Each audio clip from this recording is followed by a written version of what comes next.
For the rest of the season, I think I'm going to implement the anybody playing Dallas, pick them up, because that offense is not going to do a whole lot. Welcome to Pigskin Passion TV.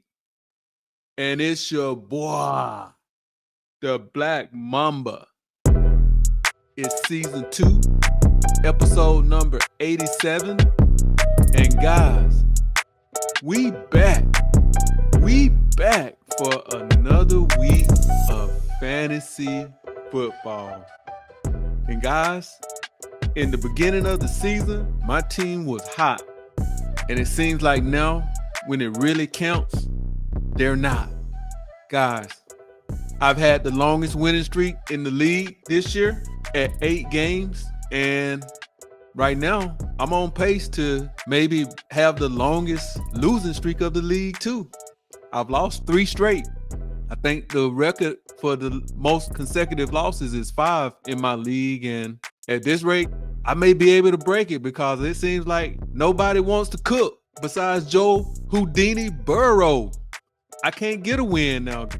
I went to the Fish Whisperer restaurant this week and got me another hot ale. It just seems like all things are going against me right now, guys. 2 of the 3 teams I've lost to were literally the worst teams in the league, and somehow they found a way to win. I really thought I was in trouble this week. I didn't like my matchups, and his matchups actually looked pretty good, and his team was getting healthy as I had a few players on bye, but I never even had a chance in this game. So we got to get back in the kitchen and start cooking. I hope that's this week. And with that said, let's jump into some of these waiver wire pickups I have for you guys this week. I don't know how many guys I may try to pick up, but I may actually go out here and try to make a few moves because I don't like the way my team is going right now. And at this rate, I'm limping into the playoffs and it's going to be one and done. So let's start at quarterback. And at quarterback this week is Drake May. And guys, if you've seen my previous videos, I've been on this bandwagon for a few weeks now. And somehow he's still lingering out there on the waiver wire in some leagues. He's finished top 12 quarterback in 4 of the last 6 weeks, and he's averaging over 40 yards rushing. If you need a quarterback or if you have a quarterback on bye, I think he's a good spot starter. He's actually moving into where he could actually be a weekly starter if he keeps this up. Another quarterback you guys may want to go out and scoop up if you're in need this week is Anthony Richardson. Simply put, Richardson hasn't been good this year, and I was really high on him at the beginning of the season. Then he got benched, and he's been given a second chance, and it looks like he's trying to make the best of it. Last week was one of his most efficient performances. He went 20 for 30 and had 272 yards, didn't turn the ball over, no INTs, and he also ran for 2 touchdowns. If he can keep this energy up, he has a very high ceiling. At running back, Roschon Johnson of the Chicago Bears.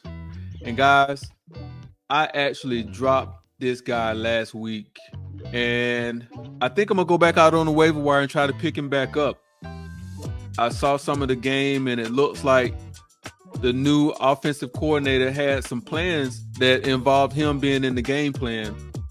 He didn't light the world on fire last week. He had 33 yards rushing, but he did have a touchdown, and he was getting goal line work.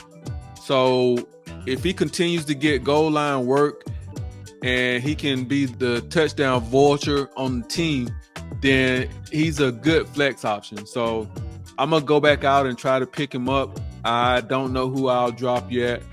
I may drop either Ray Davis or Tajay Spears. We'll see. Next up, guys, is Cam Akers and Aaron Jones. He was nursing a rib injury last week, even though he played. And that helped Cam to get out on the field. He had, I think it was about 25 yards, and he had a touchdown. He's not a flex player. I wouldn't go out on the waiver wire to get him as a flex player, but if you have room on your bench and you can stash him, I would go out and get him in case Aaron Jones misses significant time, which he's injury prone. So there's a chance that that could happen.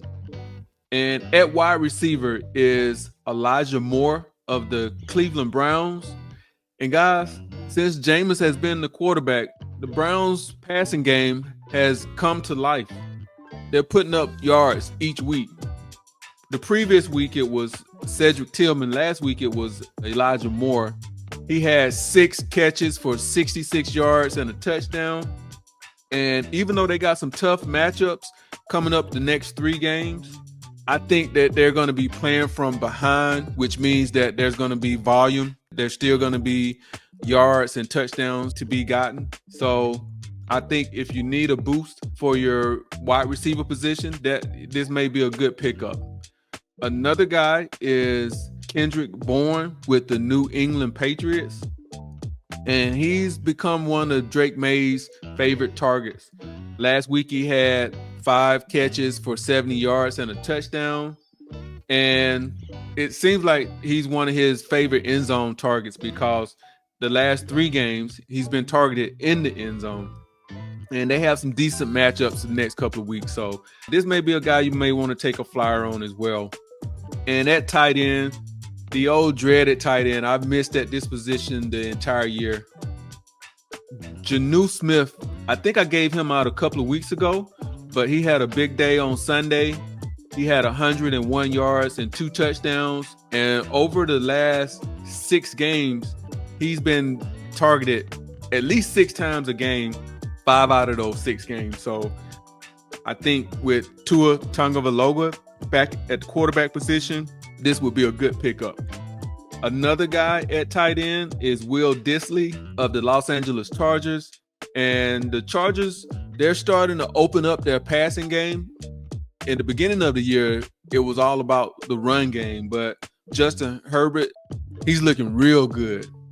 He's looking like rookie Justin Herbert out there tossing the ball around, throwing that thing on a rope and dropping it in a bucket.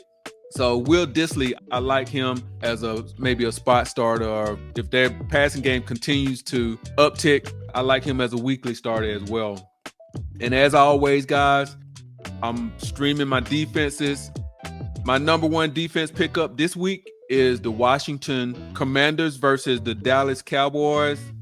And man, Dallas, that offense is not good without Dak. And they've only scored 16 points in the last 2 games. And for the rest of the season, I think I'm going to implement the anybody playing Dallas, pick them up, because that offense is not going to do a whole lot. And the Commanders, they're averaging 2.5 sacks a game. They've held 5 opponents under 20 points this year. And guess what? I think Dallas will be the 6th. Another defense that I'm looking to pick up if I can't get the Washington Commanders is the Tampa Bay Buccaneers. They played the New York Giants this week.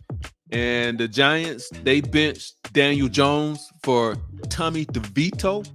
The last time DeVito was in the lineup, guys, he was taking over 5 sacks a game. And I don't think much has changed. And Tampa Bay's, they're averaging like 2 sacks a game. So I expect this number to go up. And actually, the last 2 games, they've had 4 sacks and they've had 3 sacks. So over the last 2 games, they've actually had 7 sacks. So I think this will be maybe a sack fest. And I think there'll be a few turnovers as well. So I like that Tampa Bay defense. And those are the 2 defenses I'm going to really target this week. I should be able to get at least one of them. But if not, then I'll scour and see who else is available. But guys, there you have it. The Mamba has to get back on track this week. And I hope you guys are making your playoff push, because we only have 3 weeks before the fantasy playoffs start. And this is the time to go out there on the waiver wire and make some great pickups to help your team make that fantasy playoff push. So with that said, do me a favor, spike that like, comment, subscribe. And it's your boy, the Black Mamba, out.